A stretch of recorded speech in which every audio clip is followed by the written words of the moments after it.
我曾经做过卖菜小贩、卖鱼小贩、卖榴莲也有，一直到了20多年前有了这个境况，才慢慢到了事业的坦途了。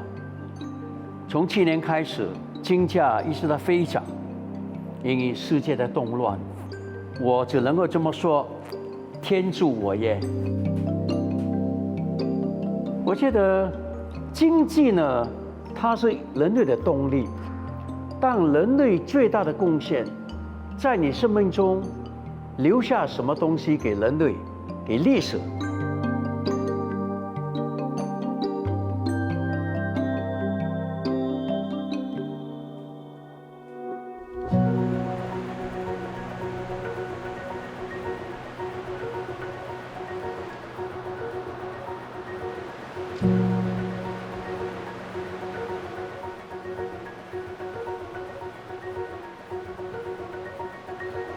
我经常开玩笑，要害朋友鼓励他开矿，九死一生。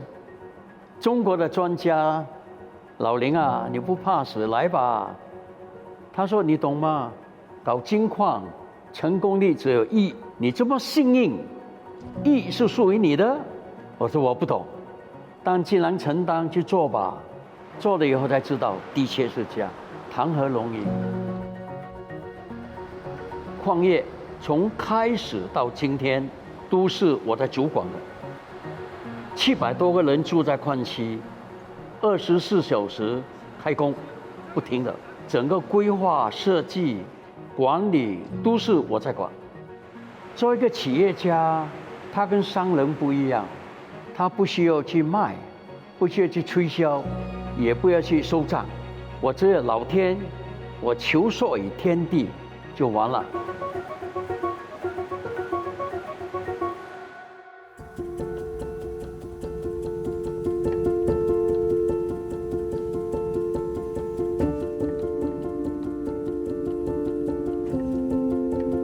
很多人看到我目前的情况，就说啊，你应该家庭背景很好啊，有钱什么？我说没有，我比谁都穷。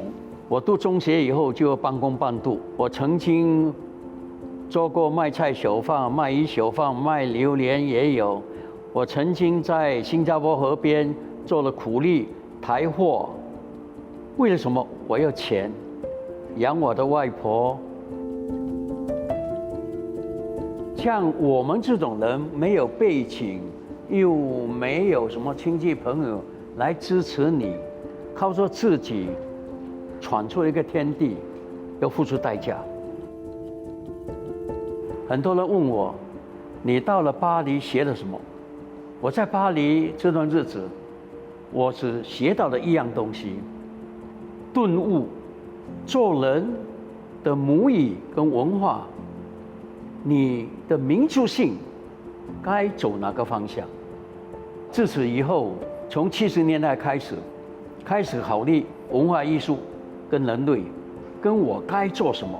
从那时候开始，我的艺术作品一直在演变，从水墨演变到西方，从风景静物一直进入社会，从社会的层面印入关怀低下层、不幸的弱势社群的生活等等，到了20年代末期，又在进一步演变，又关心战争的问题，关心天气变化对人类的生存影响，关心了弱势群众的生存权利跟他的问题。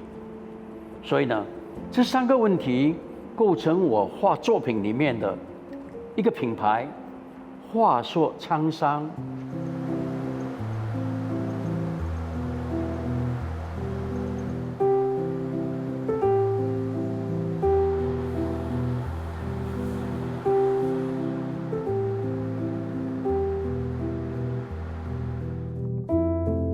本来有2个选择，一个教画，一个卖画。在新加坡那个年代也只能够这么做。但我觉得一教画可以，当你跟学生在一起，越教越差，越教越差，你将来就成一个美术老师，很难做一个艺术家。第二，卖画也很难生存的。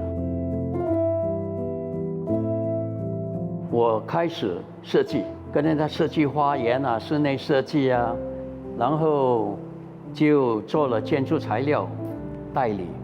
后来又再进一步到了中国开大理石花干式的工厂，一直到了最后20多年前有了这个情况，才慢慢到了事业的坦途了。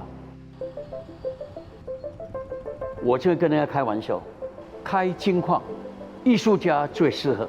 我说艺术家头脑啊，在天马行空，充满他幻想跟理想。他从高空来看问题，他可能会成功，不成功可能会死得很惨，就是两个极端啊。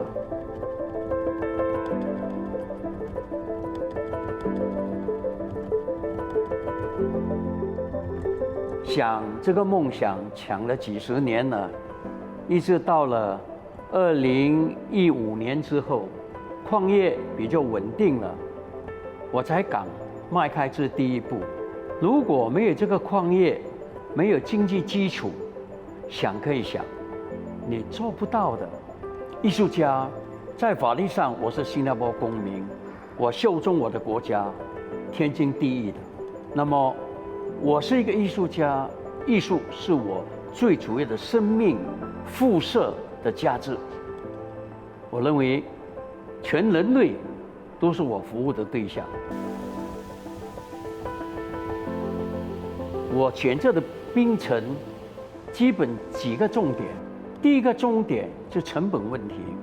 如果现在这个美术馆在新加坡，可能我花费有好几倍了，超出我的能力范围。第二点，从历史东西方文化的交汇，槟城是首选。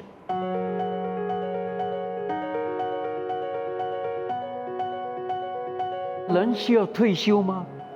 我觉得不行，尤其搞文化艺术，年纪越大，阅历越深，越成熟，应该跟更多的年轻人分享你的人生。因此，我跟我这个生命起了一个2句话8个字，就是艺经并轨，艺术与经济并轨，关怀人类。我觉得经济呢，它是人类的动力，但人类最大的贡献，在你生命中留下什么东西给人类，给历史。